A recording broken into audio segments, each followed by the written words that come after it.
Welcome back. Each week in ABC 10's, Walt Gray catches up with a CalMatters journalist about the biggest political stories of the week. Here's Walt with more. Welcome to our weekly discussion of all things current in California politics. I'm Walt Gray. Joining us this week, reporter Emily Hoeven, political expert for CalMatters.org. Emily, welcome. Good to see you again. So the leaked Supreme Court document, the memo, the ruling of what may be to come. California and the governor has jumped all over this. They have, I think it's really turbocharged them into action. And although California already does more than any other state in the country to ensure and protect abortion and reproductive rights, they are going to go even further. And Governor Gavin Newsom and the Democratic leaders of the state assembly and Senate announced plans hours after this memo was leaked to basically put a constitutional amendment before voters on the November ballot that would, say explicitly, we are going to protect a woman's right to choose in our state constitution. So they want to put that before voters, and then that would, leave no uncertainty as to what California wants to do. Well, we have June 7th elections coming up in California. This is going to be something that's going to drive people to the polls, is it not?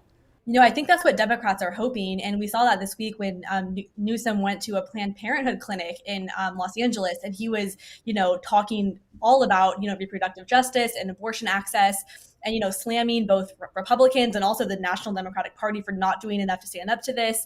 And I think that, there have been rumblings about Democrats are going to, face a hard political win this year because of President Joe Biden has lower approval ratings. There's inflation's going up, gas prices, all of those things. And so I think that definitely Democrats want to, shift the attention away and say, hey, you better vote to keep us in office. Otherwise, some of these rights are going to be taken away from you. So for the second year in a row, California's population is declining. And then you have all the people in the Bay Area who are moving to the greater Sacramento region. What's going on here? Yeah, that's one of the narratives that Democrats are also going to have to fight against, the idea that California is in decline because our population is falling. And this year it declined by about 120,000 people. Although that's a smaller decline than the first year, it's still concerning because California's declining population has actually led to us losing a seat in the House of Representatives, which is never a good thing. And Texas and Florida actually saw that they gained seats, which is not good because, California is always trying to fight against those red states. And you're right that a lot of people were fleeing these coastal, more expensive areas, moving inland where, rents are cheaper. And, just because with the remote work, they were able to do that. And so there's definitely been a drastic shift in the way Californians are living and working. And what the interesting thing will be to track if that continues to happen even after the pandemic kind of recedes.